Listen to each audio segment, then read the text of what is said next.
Hello guys and gals, and welcome to a special video. Now, of course, from time to time I do these kind of videos where I answer questions. They don't happen too often, but this one is about the Deep Web series. You can tell the Deep Web is probably one of the more popular series on the channel. You know that, and we got Haunted Gaming and whatnot. And one of the topics on the Deep Web was Red Rooms. Now, if you've been following the series, the Red Rooms are basically a live streaming sites where you can watch people getting tortured or killed or maimed or all that kind of nasty stuff. And the biggest question is, a lot of people ask, is it real? Do they actually exist? The unfortunate answer to that is yes. And people wanted to get the answer, you know, to what they are or what they're like. Now, I'm gonna give you guys some technical details here real quick.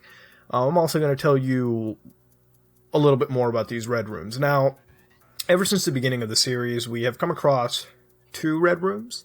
One of these were the ISIS Red Room. That turned out to be a hoax, and I'll tell you how that was. And the Alicia Red Room, which appears to be another hoax. Now, why was the ISIS one a hoax? Well, it seems to be that when that actually happened, they basically did show like people getting tortured, right, and appeared to be ISIS members.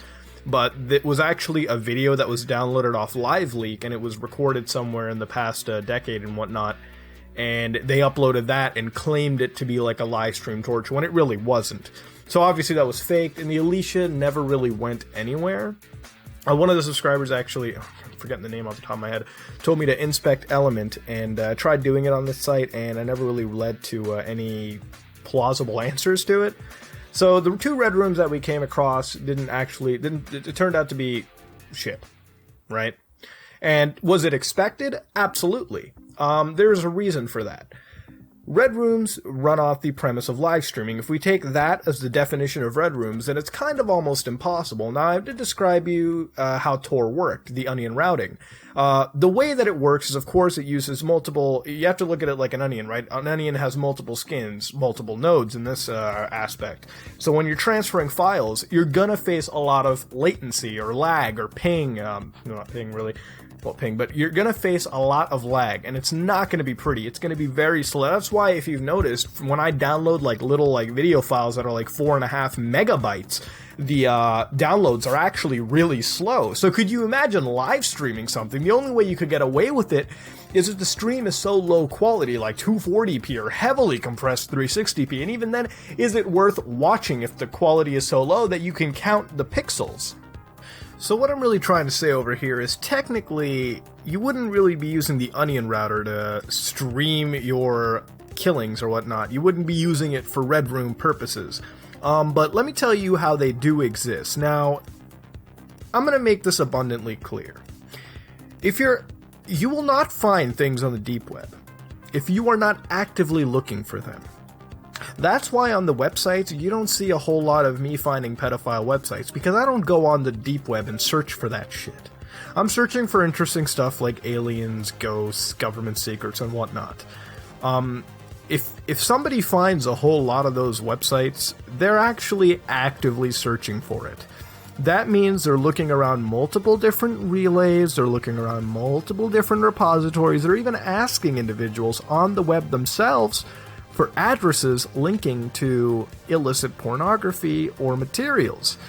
And no, I don't do that. If I come across it by mistake, and that's what it is, because there's a 10% chance you might click on a link on a repository that doesn't have any details next to it, and it turns out to be something like that, which in that case you could send an anonymous tip to the FBI and they can take care of it if they so choose to prosecute it. You've done your part at that point. And that's how it works. So you won't find Red Rooms unless you're actively looking for it. In fact, most of the Red Rooms that are available on the Deep Web, and it's kind of wrong for me to say Deep Web because it's not really the Deep Web, but most Red Rooms available actually do not have their links completely public out there. In order to get these, you have to go through multiple steps. Number one, you have to go on IRC chat, and I feel really old saying internet relay chat, but if you know what that is, that's basically a chat room that you can go to online. on the chat room, you have to actually come across somebody who already knows about said website, and then hopefully get the website out of them. I don't even know why I'm saying hopefully, you wouldn't want that in the first place, but you have to get the website from those individuals.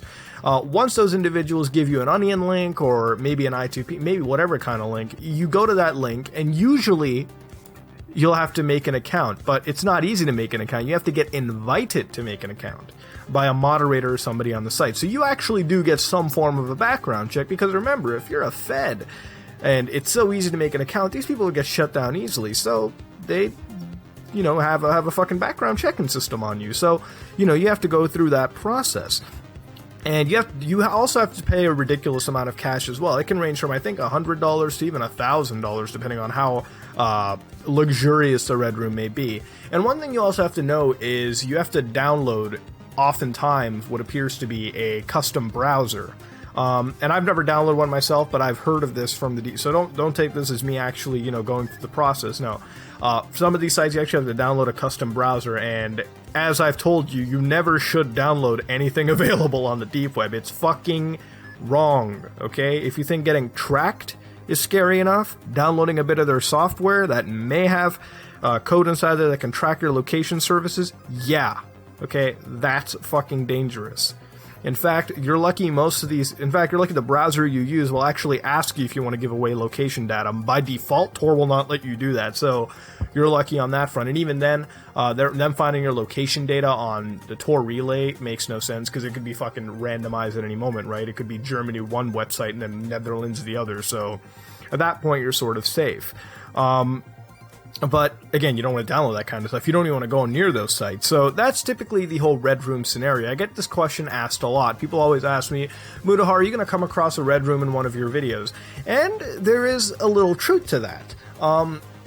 As you all know, deep web videos go through editing. That's why I don't live stream them. That's why I can't live stream deep web. I got a strike on my channel for showing, Zelda boob once on the Legend of Zelda website on the Wayback Machine. Fuck no, I'm not risking the deep web.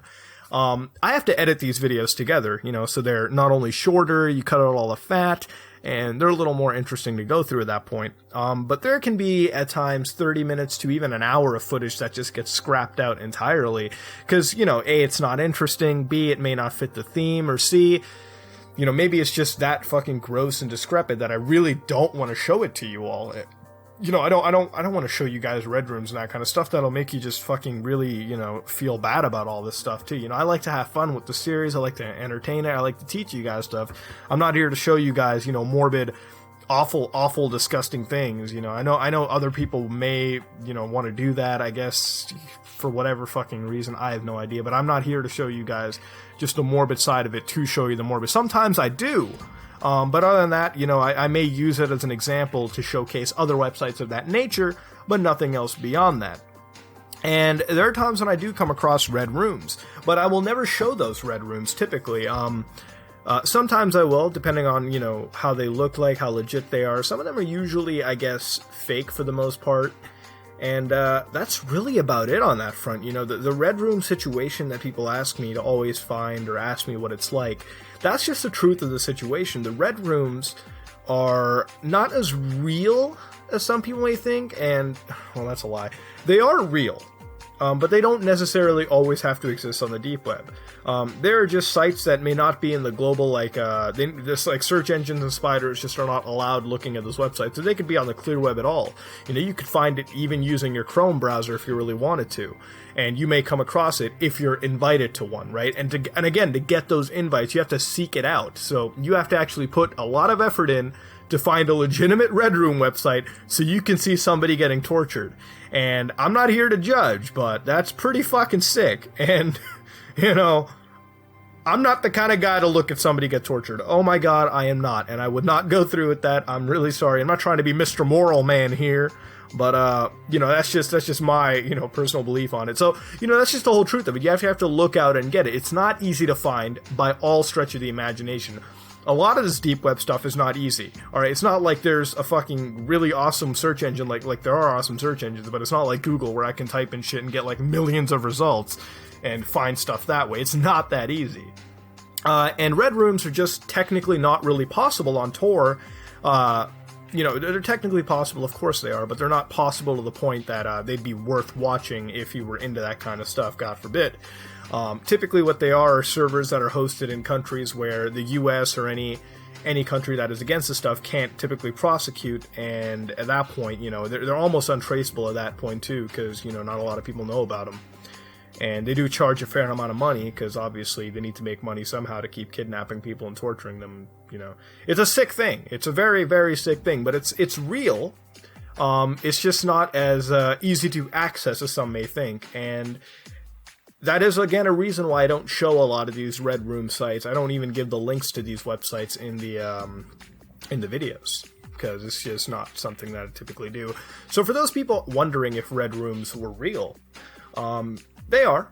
They're just not easy to get to. And I will never ever give out links to a Red Room, just like I don't give out links at all. And usually I'll never show them to you, because we like to have fun, and, you know, watching somebody get hurt and tortured is not fun. But for those wondering about Red Rooms, yeah, no, they're real. But they take a whole lot of effort to get to. And ladies and gentlemen, I like watching out for you. I'm not trying to be Mr. Moral Man here, but again, be careful. I don't like to discourage people from not using the deep web. The reason why I really love this series is because I used to work in, you know, cybersecurity and that kind of stuff. For me, this is like what I wanted to do alongside creepypastas for the longest time. I never really had the option way back in 2012 to do this, right? I didn't have the technicals and stuff at the time too. And, you know, I was always really told by other people that as a gaming channel I couldn't do this because it wouldn't make any sense. But, you know, as time went on, I like to do what I like to do. So I like this series a whole lot. I really love it because it's not just a way for me to have fun. Because remember, these deep web videos are fucking relaxing when I'm sitting late at night and doing this kind of stuff. But it's also a way for me to teach people some stuff too that I hope they pick up on. Because don't be afraid of things, ladies and gentlemen. Don't just be afraid of whatever, okay? Learn it, master it, teach it to other people. Drive the fear away and use this stuff to learn. That's all I really say. So, yeah. If, you know, you wondered what I had to say about it, well, that's the answer. This is me, Mudahar, and that was the Red Room question. Hopefully answered. I hope it's all answered. I really do. I don't want to keep making multiple videos. And I'm going to go edit some SOC files right now, because it's sitting right here on my monitor. So, if you like what you saw, like, comment, subscribe, dislike it, dislike it. This is me, Mudahar, and I am out.